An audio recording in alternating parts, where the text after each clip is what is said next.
Hola, soy Carlos Luis Ávila y hoy tenemos un nuevo podcast corporativo y tenemos una nueva invitada especial, Rocío Gui, bienvenida. Joseph Manchan, bienvenidos.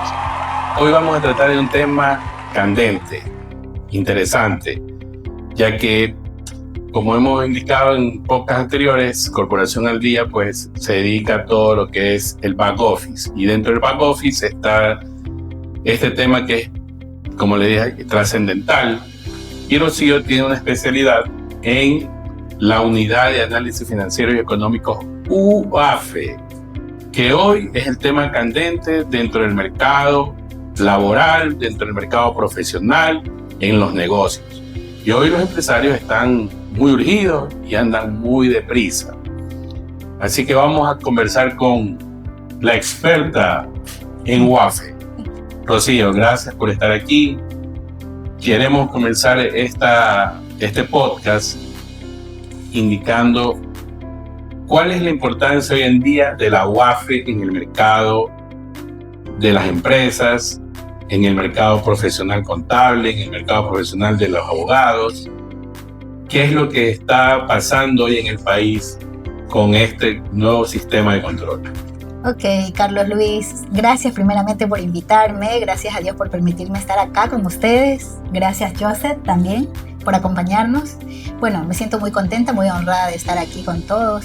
Y pues Carlos Luis, fíjate, déjame decirte que realmente tengo esa especialidad en prevención de riesgo lavado de activos y he venido algunos años trabajando en esta área, entonces te diría que prácticamente desde el nacimiento de la ley de prevención, la que teníamos anteriormente, la que data del 2017, 2016 la ley, 2017 el reglamento, que el reglamento todavía está vigente, ¿verdad? Entonces he tenido la posibilidad, gracias a Dios, la oportunidad de comenzar prácticamente con las normas en esta nueva carrera, nueva profesión, nueva era de prevención de riesgo lavado de activos. O sea, tú has visto desde el nacimiento y todos los cambios que han venido dándose en torno a las leyes, reglamentos, opiniones. Fíjate que sí, Carlos Luis, Dios me puso en ese lugar ahí estratégico. Tú sabes, bueno, te he contado que pues mi especialidad era contabilidad. Entonces vengo de contabilidad, de finanzas. Bonito. Y tuve ese sueño, esa oportunidad y esa visión de comenzar algunos años atrás en esta etapa de prevención, una profesión nueva también para mí en su momento, que poco a poco la fui estudiando, pues, y que también he tenido la práctica, gracias a Dios. Y pues el estudiar la norma más la práctica, esto ha hecho que nos fortalezcamos en conocimiento, no solamente yo, sino mi equipo también.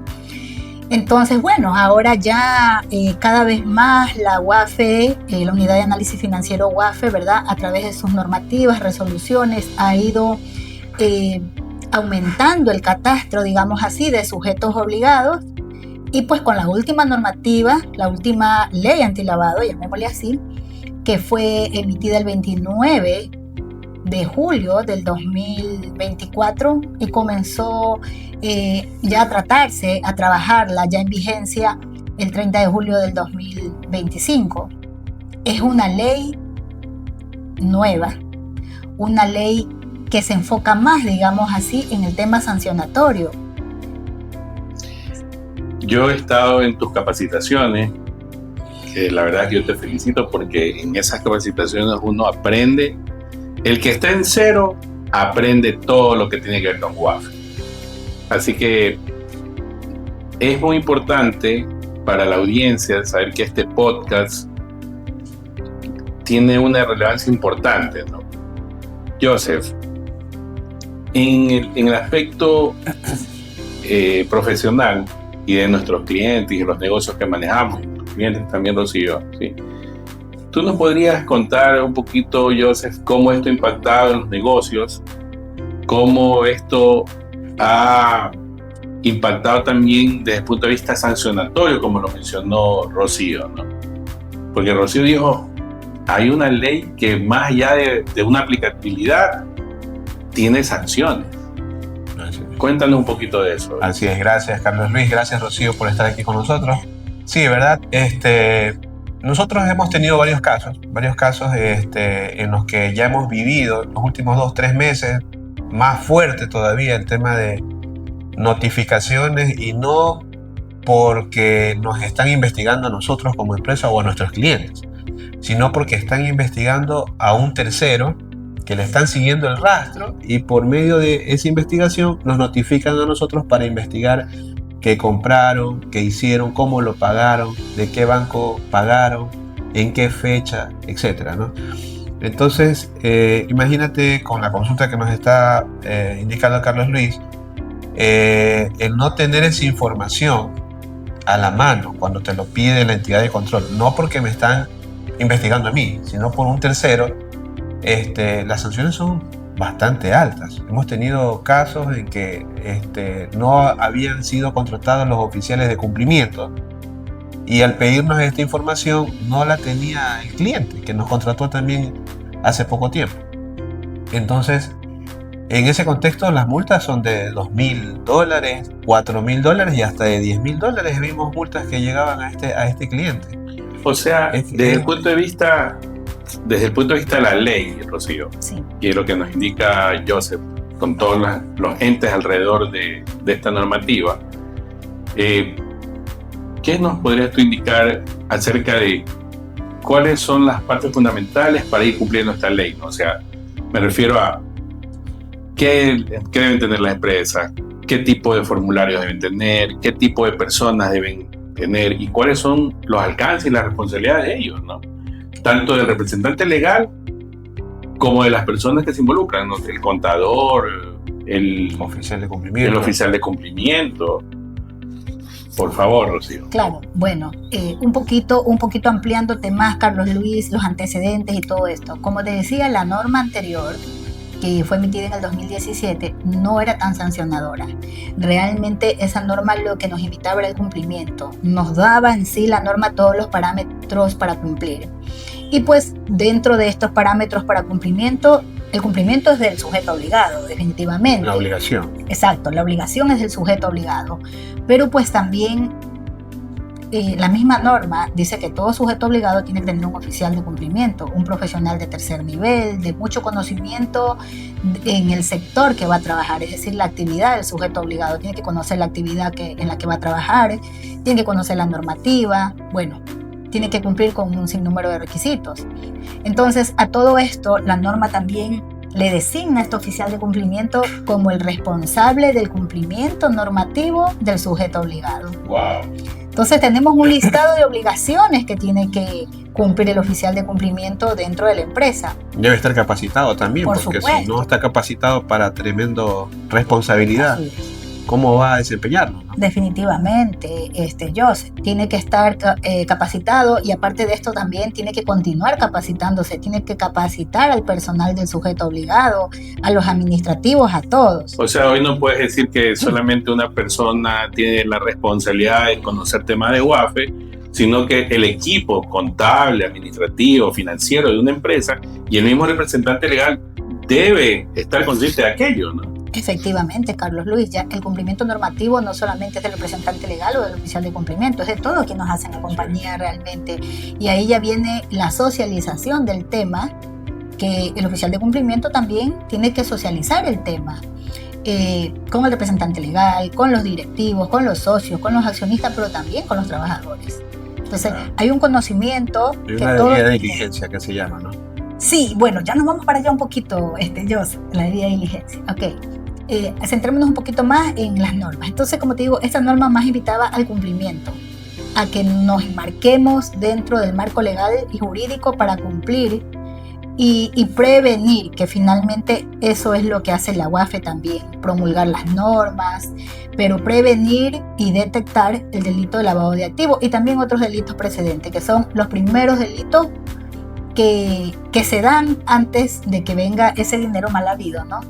Y pueda ser lavado, que es la manera de darle la apariencia de legalidad a este dinero. Por ejemplo, en ese sentido, y no quiero desviarte del tema, sin embargo, en ese sentido, por ejemplo, ¿no? Hoy en día, sobre todo aquí en Latinoamérica, en Ecuador, existen negocios aún que muchísima gente tiene. Por ejemplo, las tiendas, los mini markets o los profesionales muchas veces, porque la cadena del dinero tiene varias fases. Entonces, en ese sentido, por ejemplo, ¿qué pasa si mañana viene el señor de la tienda y quiere comprar una casa y él ha reunido en el Colchón Bank su dinero? ¿Ya? Esa te la dejo ahí. Sí, bueno, no tendría cómo justificar. Esos son, tú sabes, Carlos Luis, los negocios informales que pues no tienen los soportes luego de una, no solamente digamos en tema WAFE, sino una gestión tributaria que se le venga al cliente o a cualquier persona. Que ya está pasando, hay notificaciones que están llegando para decir, oye, estos dineros, ¿de dónde los sacaste? ¿De claro, dónde los tuviste? Justifícalos. Exactamente, entonces pues hay que ir nosotros, es también el trabajo de alguna manera del asesor contable, del asesor financiero, ir encaminando a nuestros clientes que están de manera informal, que busquen la formalidad, porque me avanzo un poquito más, tal como vamos en la tecnología y la norma, Carlos Luis, Joseph, va a pasar que algún momento vamos a estar, como yo digo, electronizados, o sea, todos vamos a estar electrónicamente. Así es. Entonces, mira, ya en la nueva ley también tenemos que no se permite pagar ni comprar con $10,000 o más en efectivo o en joyas. Bancarización por el lado del SRI ha bajado el monto también, $500, ¿no? Sí. $500. Sí, realmente las leyes están, yo creo que cada vez se están uniendo más estas instituciones, que me parece bien que sea coherente, porque hay en otro tipo de situaciones son totalmente incoherentes nuestras instituciones gubernamentales en Ecuador, pero ya hay este ritmo, por lo menos entre la Superintendencia de Compañía, el SRI, ¿sí? Y está bien que se norme. El punto es que hoy estas normas son cada vez más fuertes. Así es. Sí. Y toda esta parte de la gente, como tú dices, que está implicada, ¿no? De la gente de la empresa. Entonces el representante legal debe poner el ejemplo. Así es. Comienza él haciendo para poder delegar y que otros cumplan también. Tiene que comenzar el representante legal cumpliendo.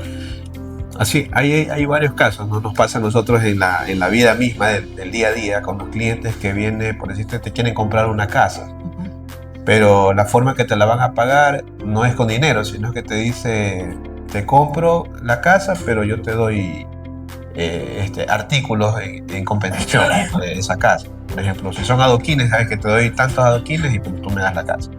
Eso sí se puede hacer por el tema de WAFE, esa, digamos, cruce de cuentas. Como tipo trueque que le llamamos. Como tipo trueque, sí, porque se dan bastantes casos de todo tipo. No, ¿sabes que esta casa cómo la va a pagar? La va a pagar una parte aquí en el Ecuador, otra parte va a ser en el exterior y otra parte me la van a pagar con un carro. Me van a dar un vehículo. Estos casos pasan a cada momento. ¿Cómo se maneja esos temas? Como tú nos decías, Rocío, entonces en la parte que tiene que ver con la gente, con el cliente, con la empresa, entonces el representante legal, y ahí venía el oficial de cumplimiento. Oficial de cumplimiento. Esa parte de cuenta. Mira, espérate un ratito, Carlos Luis. Ya. No dejemos pasar lo que yo me comentaba. Que bueno, este tema está candente, está lindo, está hermoso. Bueno, chicos, les decía que en el reporte de operaciones y transacciones que superan el umbral de los $10,000, dentro del catálogo de reportería tenemos ahí las actividades a reportar, pero también tenemos las formas de pago. Es decir, las transacciones. Que las transacciones son las diferentes formas de pago que existen. Y ahí también la misma norma nos facilita un espacio para bienes y servicios. Se puede. Qué bien. Todo depende de las políticas que tenga el cliente dentro de su manual de prevención, dentro de las políticas y también de algún contrato, ¿no? De hecho, tiene que haber un contrato donde se estipule un acuerdo de pago. Un acuerdo de pago dentro del contrato, cuáles son los bienes, cuáles son los servicios. Y pues también eso, las entidades de control van a estar, digamos, fijándose, ¿no? De la licitud de fondo, de dónde provienen esos bienes más que nada, ¿no? Cómo fueron adquiridos esos bienes. Entonces ahí es licitud de fondo, de dónde provienen y cuál es el destino, el origen. Entonces todo eso sabemos que va a ser, digamos, vigilado por las entidades de control. Entonces ese punto de vista es importante. Ahí viene la diligencia, Carlos. Ok, entonces estas formas que hemos hablado, que muy bien lo has explicado, recaen sobre quién en este momento en la empresa para que se puedan cumplir todo este tipo de normativas? Bueno, todo esto es la responsabilidad del sujeto obligado, pero también del oficial de cumplimiento, porque el oficial de cumplimiento es el que lidera el cumplimiento. Cuando las empresas son pequeñas, de hecho, cada norma de cada sector, según el tamaño, tiene sus exigencias y obligaciones. Por ejemplo, la Superintendencia de Economía Popular y Solidaria, ya en ese sector es obligatorio tener una unidad de cumplimiento, una UIF, una unidad de cumplimiento, y también no solamente la unidad de cumplimiento, sino un equipo de cumplimiento. Por ejemplo, este oficial de cumplimiento, ¿no?, tiene una altísima responsabilidad, Rocío. El oficial de cumplimiento. Sí, claro. O sea, no es cualquier persona dentro de una organización. No, esta semana tuvimos, perdón Carlos, que te interrumpa, esta semana tuvimos un caso que teníamos que subir al oficial de cumplimiento en el portal de la Superintendencia de Compañías, porque nos dieron hasta el 19 de septiembre para poder hacer esta carga. Y en el proceso de cargar al oficial de cumplimiento nos pedían una declaración jurada del oficial de cumplimiento de no haber sido cesado en sus funciones. En sus funciones como oficial de cumplimiento. Y aparte había otra declaración jurada donde indique otro texto. Sí, ahí te indica. Entonces, hay un certificado de homónimos que también. Todos sus documentos que él presentó para la calificación son legales, que son fidedignos, eso. Pero todo ese procedimiento para el oficial, ¿no? Todo ese procedimiento. Y es importante, Carlos Luis, que los sujetos obligados, los representantes legales, los socios accionistas conozcan esto, porque hay momentos en que se cree que el oficial de cumplimiento es un empleado más de la empresa. Es muy importante, señores empresarios, lo que acaba de decir Rocío es supremamente importante. El oficial de cumplimiento es una persona que tiene una altísima responsabilidad dentro de la organización y no se puede minimizar ese tipo de puesto de trabajo o a esa persona. Peor aún, todo lo que tiene que reportar ante dicha unidad. Y fíjate, Carlos Luis, Joseph, que ahora con la nueva ley antilavado, que te decía que es bastante sancionatoria, tenemos desde la norma anterior, no solamente la ley y reglamento, sino la normativa de prevención de cada sector, tenemos un listado un listado de las funciones y responsabilidades del oficial de cumplimiento. Pero ahora, a esas obligaciones del oficial de cumplimiento, que son obligaciones, definitivamente son ineludibles, pero que sí se ha notado también que no se venían cumpliendo todas. Se venían cumpliendo solamente las más auditadas, podríamos decir así, o las más verificadas en el momento que tú subías la información, como el RESU, no RESU, pero otro tipo de obligaciones que se estaban como dejando rezagadas. Ahora con esta nueva ley ya pone sanciones a esas obligaciones del oficial de cumplimiento. Y estas sanciones, hablemos de montos, porque al empresario le gusta escucharse los montos. ¿Cuál es el monto más bajo de una sanción pecuniaria?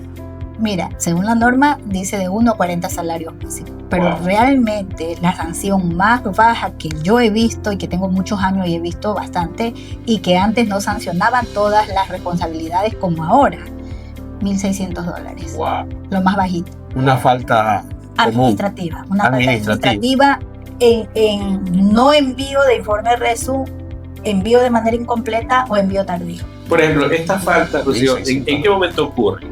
Son 3 salarios. Por ejemplo, puede ser que los informes hoy se presentan hasta el día 15. ¿Qué pasa si lo presentan el 16? No, pues ahí ya su ley va a grabarte multa. Acá en UAFE yo siempre les explico, no es si es que me audita, vamos a ver, si es que me juega el número, no funciona así. Acá en UAFE cometes la sanción, es decir, envías atrasado el reporte, automático. Te está llegando en 3 meses o 1 año. Te está llegando el proceso sancionador para que justifiques. Pues ya perdieron los honorarios pues ahí, en ese momento con la multa. Bueno, llega el sujeto obligado a la multa, pero acuérdate que el sujeto obligado también dice, bueno, yo tengo un responsable que le estoy pagando bien. Claro. En el caso ojalá que le esté pagando bien. Ojalá que le esté pagando bien. Y ese sea el caso, está pagando bien, entonces mira, yo te estoy pagando por eso, tú eres el responsable, págala de tu bolsillo. Claro, he visto pagar multas, te cuento, Carlos Luis. Claro, yo sí he visto casos y fue por eso que había leído la ley, había leído la norma, y eso fue lo que me motivó a estar en tu seminario, que muy excelente seminario tiene Rocío. Y pues cuando vi todo ese tema dije, wow, esto es una gran responsabilidad, pero el cliente no lo va a pagar, porque imagínate, o sea, si te atrasas, ¿qué pasa si te atrasas porque el cliente no te proporcionó la información? Y tienes una multa. Eso es discutible en un momento dado, ¿no? Con el cliente. Claro, claro que sí.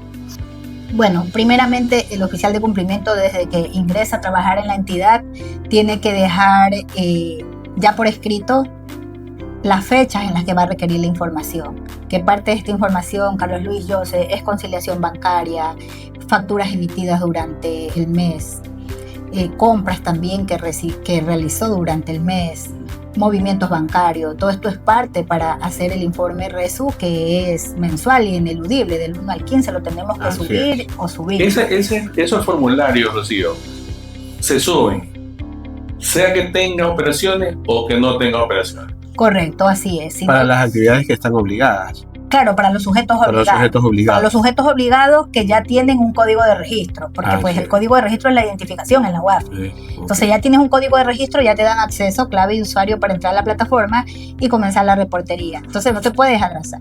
Si hay un atraso, viene el proceso sancionador, como te decía, ya hay que justificar. Entonces, impugnar, yo sé, Carlos Luis, un proceso sancionador es complicadísimo. Wow, ¿cuánto tiempo se puede llevar? ¿2 años, 6 meses, 1 año? Bueno, te cuento que no he llegado personalmente a la parte legal, porque no soy abogada de profesión. Tú eres preventiva. Exacto, preventiva. Pero nosotros en el tema de prevención hemos, sinceramente, en el tiempo que tengo trabajando en esto, más de 9 años, hemos abordado unos 5 casos. Hemos ganado 3 y 2 hemos perdido.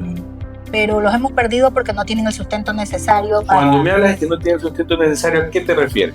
¿O es procedimientos que deben implementar o es acaso el incumplimiento de la norma como tal? El incumplimiento de la norma como tal, porque no tuvieron claves, porque llegó la información atrasada, porque se olvidaron, todo eso pasaba antes. Ahora pues ya viendo las sanciones ya las personas van enmendando. ¡Wow! Olvidarse $14,000 en 50. Claro, pues, entonces todo eso pasaba. Entonces imagínate, la UASB te dice, ok, me vas a impugnar. Tienes que enviarme los justificativos que sean coherentes, fidedignos y todo lo demás. Entonces imagínate, tienes del 1 al 15 para reportar. Entonces la UASB te va a decir, tienes que justificarme todo ese periodo. ¿Por qué no reportaste todo ese periodo? Y no solamente tiene que justificar el oficial de cumplimiento, también el representante legal. Wow. Y si hay oficial de cumplimiento suplente, también el suplente, o sea, los 3. Imagínate justificar un incumplimiento de 3 personas. Es bastante complicado, claro. Entonces no se logra. Tuvimos nosotros un caso que realmente fue un oficial de cumplimiento que era representante legal y oficial de cumplimiento, fue a dar a luz, un niño prematuro, estuvo 3 meses fuera, logramos con recetas, sustentar recetas médicas de unidades públicas. Eso fue uno de los casos que nosotros ganamos, pero pues realmente ya no nos dedicamos a eso porque... El oficial de cumplimiento puede ser una persona que sea una licenciada en enfermería, un doctor, un abogado, o qué tipo de profesión específicamente es.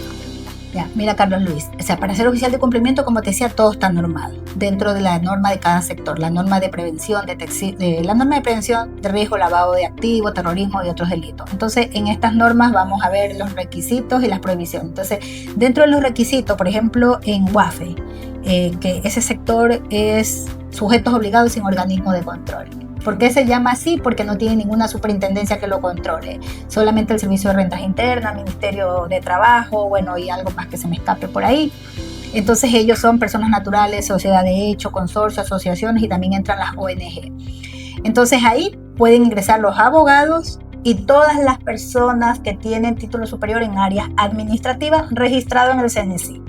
O administrativas, un contador, un economista. Sí, claro. Yeah, okay. Títulos en finanzas, banca y finanzas, bueno, todo lo que es administrativo. También entran aquí los tecnológicos, porque también es un título superior. De tercer nivel. Sí, los tecnológicos en áreas administrativas y los abogados, ese sector, los abogados. en la Superintendencia de Economía Popular y Solidaria también ingresan los abogados, los administrativos y los abogados. Pero en Superintendencia de Compañía de Valores y Seguros ya no ingresan los abogados. Solamente los que tienen título superior en áreas administrativas, nada más. Sí. Interesante. Te decía esto porque hemos tenido discusiones con clientes en las cuales, por ejemplo, teníamos el caso de que la oficial de cumplimiento era una persona que era especialista en diseño de interiores. Ya. Dijimos, no, güey, esto hay que sacarlo ya.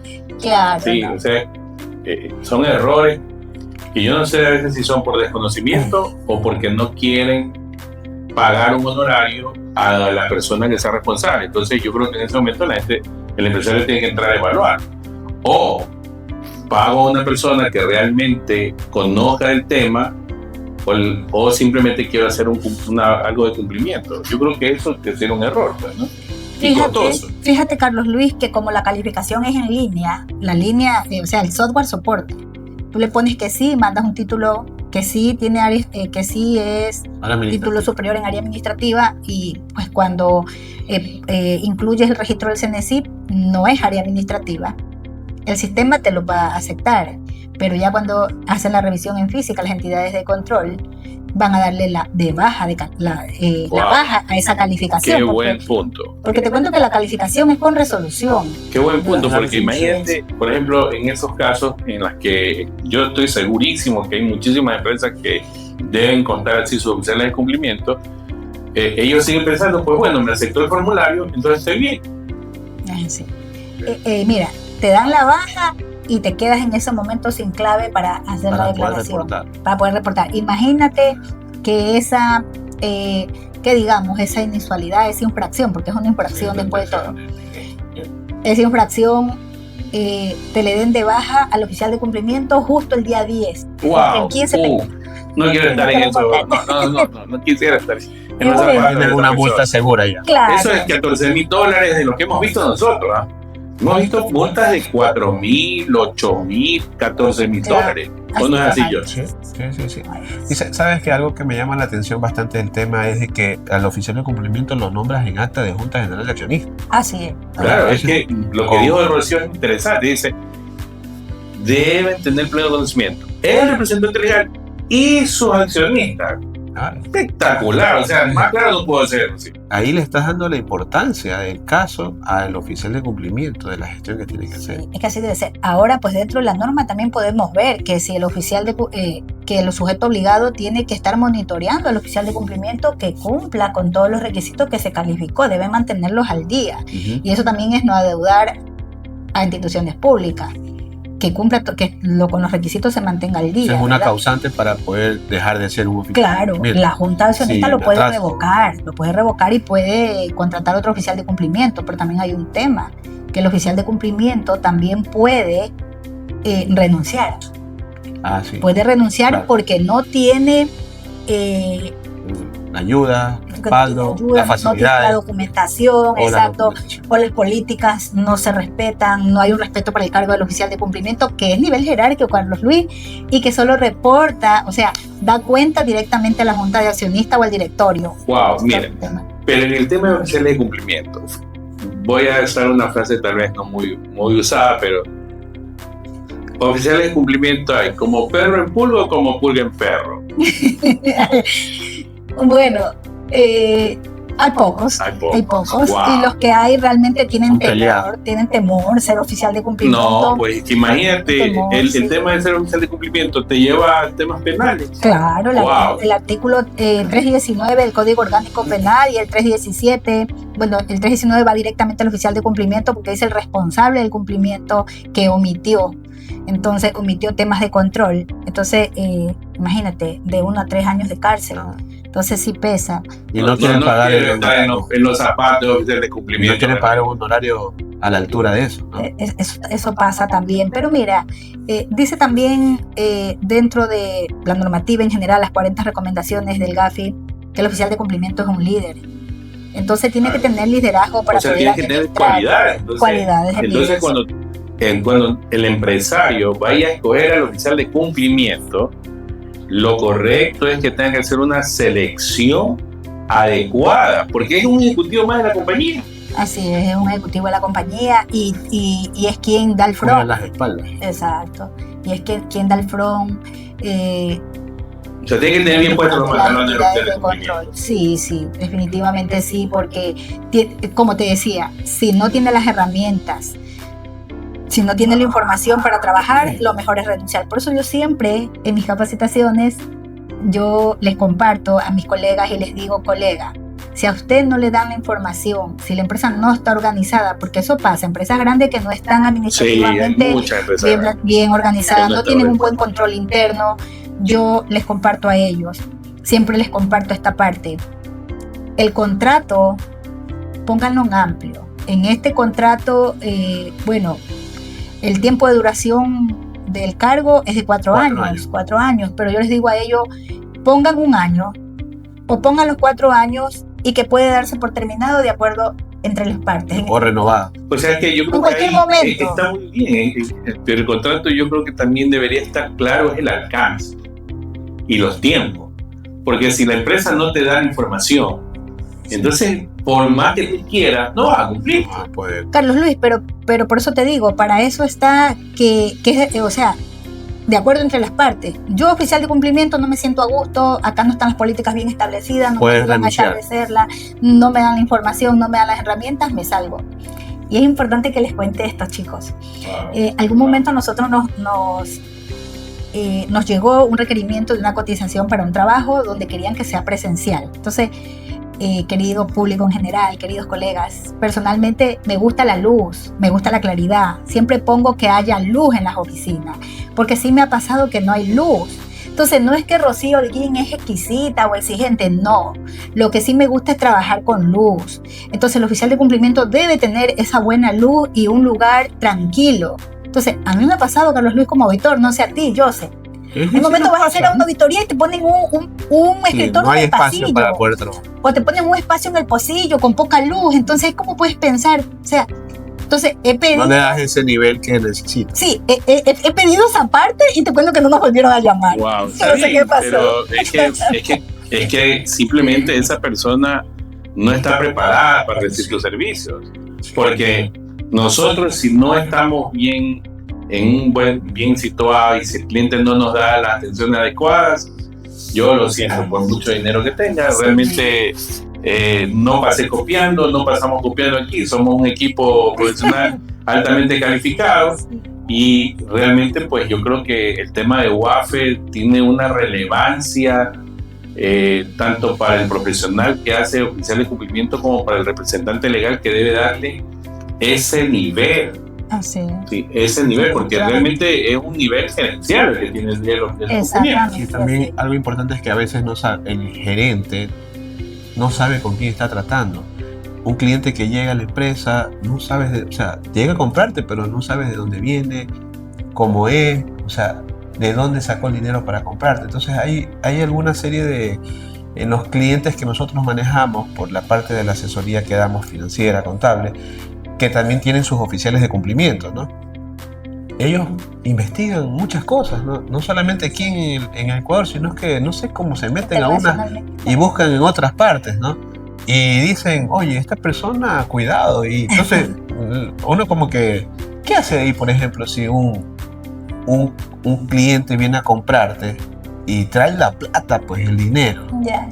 Pero tú te das cuenta y tu oficial te dice, oye, esta persona tiene estas demandas, esto de aquí, esto de acá. ¿Le vendes ahí o no le vendes?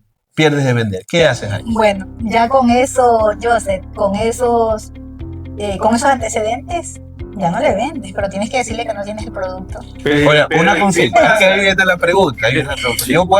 No es que yo dejo de vender, porque si no esa persona se lo compra a otro y yo estoy esperando que el cliente me compre. Sí. No es que yo le vendo y lo que hago luego es que lo reporto como una actividad sospechosa o pierdo la venta, porque nadie quiere perder su venta. No, o sea, realmente estamos prohibidos de vincular. No debería ser. No debería. Esa es tu recomendación. O sea, no mi recomendación, la de la norma. Eso está por escrito. Te prohíbe, mira. Importante este comentario. Sí, mira, antes te lo dejaba en la ley, pero no te lo dejaba así tan claro como ahora. Era ambiguo. Claro, antes no te lo dejaba tan claro, pero ahora ya hay un párrafo para prohibiciones y excepciones. De responsabilidad solidaria. No. Bueno, más que eso, yo porque si tú sabes que ya sabes que no está bien hacerlo y te puedes prestar para eso. Claro, lo que pasa y se es que confunde ya la... Te prohíbe, Carlos, Joseph, te prohíbe. Está prohibido, ¿no? Está no debería ser. Está prohibido transaccionar con personas que están en delito, que tienen delitos penales ya establecidos en la página esta de la judicatura. Tú ya ves una persona que está con delitos penales, ya no la vinculas. Asimismo, las personas que encuentras en las listas restrictivas y vinculantes, es decir, que te restringe el vincularte.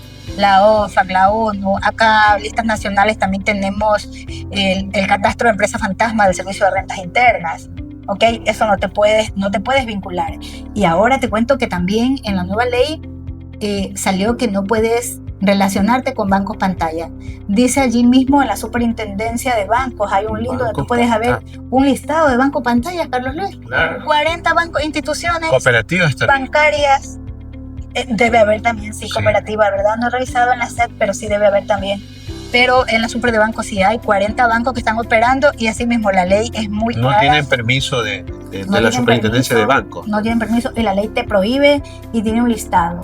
Increíble. Entonces son prohibiciones que ya no las puedes hacer. Si las haces, pues ya acarreas en infracción, te puede llegar hasta cierre de tu negocio. Claro, lo que pasa es que, como dicen los abogados, es taxativa la norma, o sea, no hay forma de que no, es que aquí la puse y no la encuentro. No, está prohibido, simplemente, no puedes cumplir. No, pero es que voy a perder la venta. O sea, ahí lo que se hace cumplimiento, o permite realizar la venta o renuncia. Puede pasar. Debe ser así. Ya les puede tocar estos casos. Renuncio, claro. Sí. Puedo hacerte una consulta. Tenemos una gran cantidad de clientes que nosotros manejamos y en los RUC de estos clientes hay actividades que no se están usando actualmente en estos clientes. Por ejemplo, actividades que son vinculadas a reportar a la UAF. Y con el convenio que hay institucional de la UAF con el SRI, ya te sale pues en el RUC, ¿no? Sí. El sujeto obligado a reportar. Así es. Pero esa información, ¿de dónde la toma el SRI? Se la proporciona a la UAF por las actividades que tengo, ¿no? Correcto. Si soy una constructora, obviamente soy un sujeto obligado. Pero ¿qué pasa con algunas empresas que tienen 10 actividades, pero están usando una que realmente, por ejemplo, es un comercio de zapatos, por ejemplo? No tiene nada que ver con actividades. Pero tengo otra que sí está, pues una actividad vieja que dejé quitada ahí del año de la pera y es obligada. ¿Cuál es la recomendación? ¿Actualizar los RUC de estas personas, de estas empresas? Porque si no, me van a meter ahí en un tema obligado cuando realmente no es una actividad que estoy ejerciendo en el momento. Sí, mira, Joseph, muy importante, Carlos Luis, el tema que toca Joseph. Y aquí voy a explicar lo siguiente. Hay que tomar en cuenta, más que nada con las personas jurídicas, porque las personas naturales sí tienen un listado de actividades en su RUC y no las están llevando a cabo todas. Y si son actividades sujetas a reporte y no está realizando esa actividad, las puede retirar, es fácil. Sacarlas del RUC, pero para personas jurídicas no. Entonces, a partir del 10 de septiembre fue que comenzó ya la entidad de control a incluir en el RUC si eres sujeto obligado. Esto, Carlos Luis, se vino como ya una obligatoriedad muy en firme, porque se venía dando amplitud en las normas anteriores. Tienes hasta 6 meses, tienes hasta fin de mes. Te daban plazo. Si eres sujeto obligado para que cumplas, pero no cumplían. Tenían sus actividades que les hacía sujeto obligado y no reformaban la escritura, el objeto social, ni tampoco sacaban su código de registro. No hacían nada, estaban ahí. Entonces ahora con este tema que el SRI dijo, bueno, te pongo que si eres sujeto obligado, hay que estar revisando y hay que estar gestionando. Entonces, los que tienen actividades, para las personas jurídicas que tienen actividades sujetos a reporte y no las están desarrollando, tienen que actualizar la escritura. Cambiar el objeto social y el RUC. Exacto. Mucha atención, audiencia. Empresarios, emprendedores, deben actualizar sus escrituras de constitución de la compañía. Exacto. Y los que son sujetos obligados bajo el control de una superintendencia actualizan la escritura, actualizan el RUC y tienen que llevar un oficio Dar de baja. a la superintendencia que le corresponda para que le actualicen información Dar de general, baja. también la información. ¿Puedo hacerte una consulta? Es que hay que aprovechar la oportunidad que tenemos aquí a la experta. Claro, con gusto. Hay mucha confusión con respecto al alquiler Ya. del inmueble. La empresa que alquila bienes inmuebles y la única actividad es alquiler está obligada a reportar a la UAP. No está obligada a reportar. Y tampoco a sacar el registro único. No, tampoco. Ellos quedaron Porque por ahí decían que no, que si tú tienes alquiler de inmuebles estás obligado a reportar y tienes que reportar en cero. ¿Cómo? No, mira, ¿qué es lo que pasó aquí, Joseph, Carlos Luis? Lo que pasó aquí es que estas empresas, por lo general, que tenían alquiler de bienes inmuebles y que administraban o era alquiler de bienes inmuebles, estas empresas también tenían compra y venta de bienes inmuebles. Compra y venta de bienes. Claro. Esa sí es una actividad Esa obligada. es una actividad obligada. ¿Por qué? Porque primero compraron ese bien inmueble, lo alquilaban, pero también estaban pensando en algún momento venderlo. Así es. Entonces- Dejaron la actividad de compra-venta. Entonces se hicieron sujetos obligados a reporte por la compra y venta. Okay. Entonces, ¿qué pasó? Tienen que sacar su código de registro. En este caso, si el alquiler es menos de 10.000, que puede ser el caso. Sí, normalmente, bueno, que hay que ver el periodo anual, ¿no? De la No, construcción. mensual. Mensual. Ahí es mensual. Ya, ok. Bueno, a ver, para que sea el oficial de cumplimiento, para que sea el oficial de cumplimiento sujeto obligado, claro, serían 10.000 mensual. Claro. 10.000 mensual, porque realmente cuando estás calificando al oficial de cumplimiento te ponen ahí los valores para que vayas llenando los montos. Si es menos de 10.000, el oficial de cumplimiento puede ser el representante legal. ¿ya? Entonces ellos siguen con el código de registro abierto, pero van a estar declarando no rezo, porque el alquiler no es una actividad. No estoy obligado. Lo pueden hacer así o pueden gestionar la baja del código de registro. Mejor es eso. Entonces, empresarios y emprendedores, actualizar los RUCs, porque el problema radica en que tú quieres tener una cantidad de actividades que no las usas Correcto. por gusto. Y entonces, por ese tipo de actividades, entonces dicen, oye, pero es que el contador o es que tal persona no me lo dijo. Así es. Actualiza el RUC, simple, sencillo, actualiza el RUC ya ahorita. Sí. Arte de constitución de la compañía, actualiza. Y te va a evitar 10.000 problemas. Sí, no, más que nada, Carlos Luis, se van a evitar de que en el RUC, ¿cómo es, Luis? Que les van a poner en el RUC suspendido. Suspendido, claro. Les van a suspender el RUC. Imagínate, el que importa, el que exporta, No va a poder hacerlo el que por tiene una compras pequeña públicas. tema administrativo que se puede Hay que tomar en solucionar. serio esa parte y Rápidamente. hacerlo. Es que hay negocios que muchas veces dicen, ok, son exportadores, son productores, y por ahí tienen una casa o tienen un departamento y alquilan. Así es. Y entonces, pero por ahí hicieron un negocio en su vida y dijeron, bueno, compro y venta y quedaron en ese RUC porque fue por esa transacción. Ya tienen que actualizar el RUC, por favor. Así es lo mejor si no está haciendo la tienda. Claro, por ejemplo, en el caso que tenemos muchos casos, pero en el caso de la construcción también pasa algo parecido. Por ejemplo, en la actividad de construcción de obra civil, Sí. Público-privada, es una actividad que está obligada a reportar. Pero si yo soy un fiscalizador, por ejemplo, Ya no. no, ¿verdad? O hago un levantamiento de estructuras, porque me dedico a hacer eso, a fiscalizar. No soy constructor, pero tengo una actividad de la construcción que no está sujeta. Entonces a veces ponemos construcción cuando realmente yo no soy constructor. Entonces, Bueno. eso también hay que decirle a la gente que sepa aterrizar sus actividades actuales. Exacto. y reales. Sí, pero mira, ahí hay una confusión y justamente viene el organismo de control, chicos. Ya. ¿Qué pasa allí en esa parte? Que en la normativa anterior estaba construcción y teníamos la norma 362, donde estaban las excepciones en la construcción. Ya. Y esa norma, queridos colegas, no está derogada. Sigue vigente. Sigue vigente la 362, no está derogada. Ahí están las actividades sujetas a reporte y las no sujetas a reporte, es decir, las excepciones. Las excepciones. ¿Verdad? Y esas excepciones justamente están cruzadas con el catálogo de reportería. Entonces, ¿qué reporto? La compra, la venta de bienes inmuebles y obra de construcción de bienes inmuebles. Eso es lo que se reporta. Pero también en construcción, obras de construcción de bienes inmuebles es un poco más amplio. Así es. Pero habla de bienes inmuebles. Entonces yo te pregunto, Carlos Luis, que tú también eres auditor, contador, ¿un paso a desnivel es un bien inmueble? ¿Una carretera es un bien inmueble?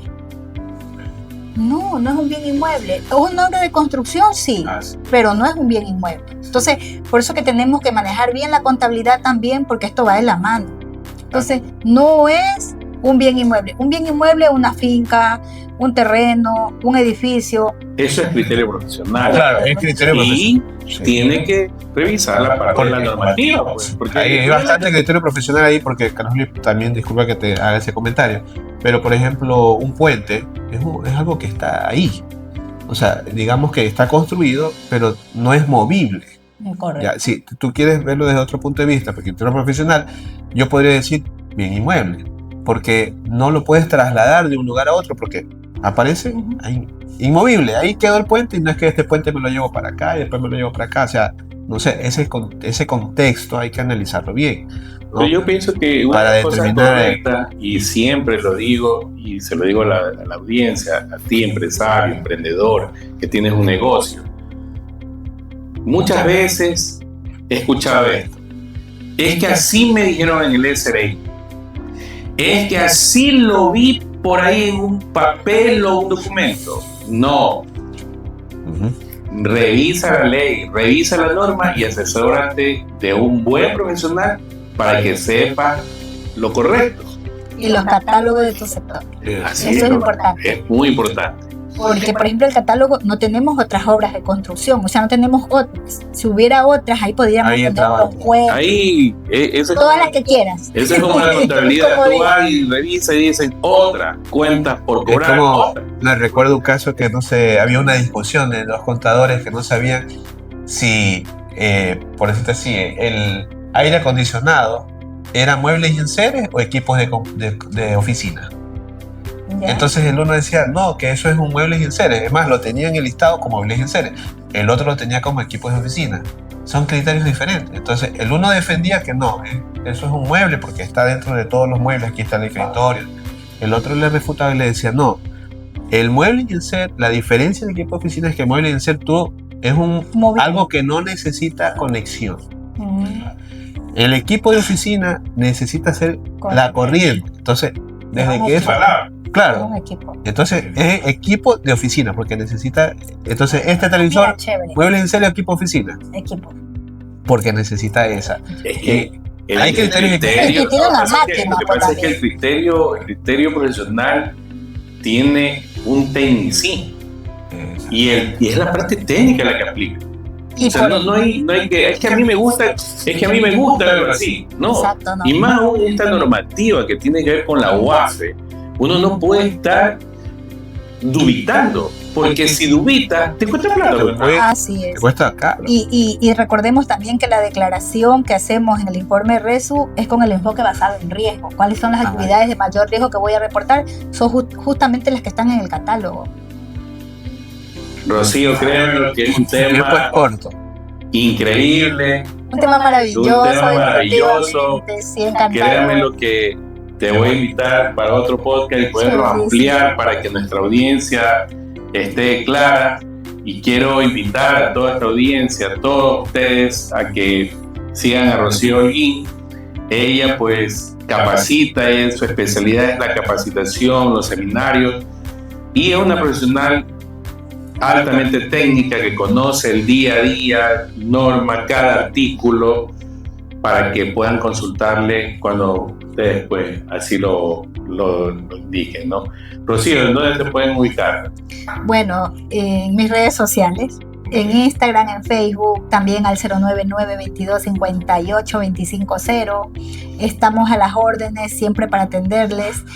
Me encanta enseñar desde la práctica, desde el conocimiento, desde el día a día que hacemos. Siempre mis colegas que han seguido mis programas saben que honramos la inversión de ellos y siempre queremos que salgan aprendiendo algo para que recuperen esa inversión que han hecho con nosotros y esa confianza, lógicamente.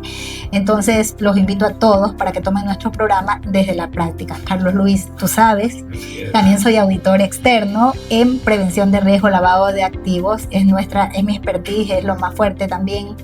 Entonces, hacemos también auditoría externa que se llama Auditoría Sparlat, al sistema de prevención de riesgo lavado de activos. Estamos a las órdenes en eso, las capacitaciones, las implementaciones de sistemas de riesgo, con el enfoque basado en riesgo también. Y bueno, las consultas y respuestas que siempre estamos ayudando todos los días, gracias a Dios, a resolver bastantes preguntas y ayudar a muchos con esto, que realmente lo que queremos es en el tema del RUC, que estén con tiempo revisando su RUC, si tienen que hacerlo, si es necesario, actualizar las escrituras, el objeto social, actualizar información en rentas, en la superintendencia que corresponda, para que mitiguen el riesgo de ser suspendidos del RUC, porque esto va a pasar. Ustedes saben que las instituciones públicas se llevan sus procesos, por eso lógicamente demoran un poco, entonces hay que hacerlo con tiempo para que no vayan a tener esta suspensión. Así es. Gracias también a ti, Joseph, por esta bonita charla, este podcast que hemos podido compartir, buenos conocimientos, experiencias reales. Y bueno, suscríbete a nuestro canal para más podcasts que van a alimentar tu compañía, tus conocimientos y a tu empresa. Gracias.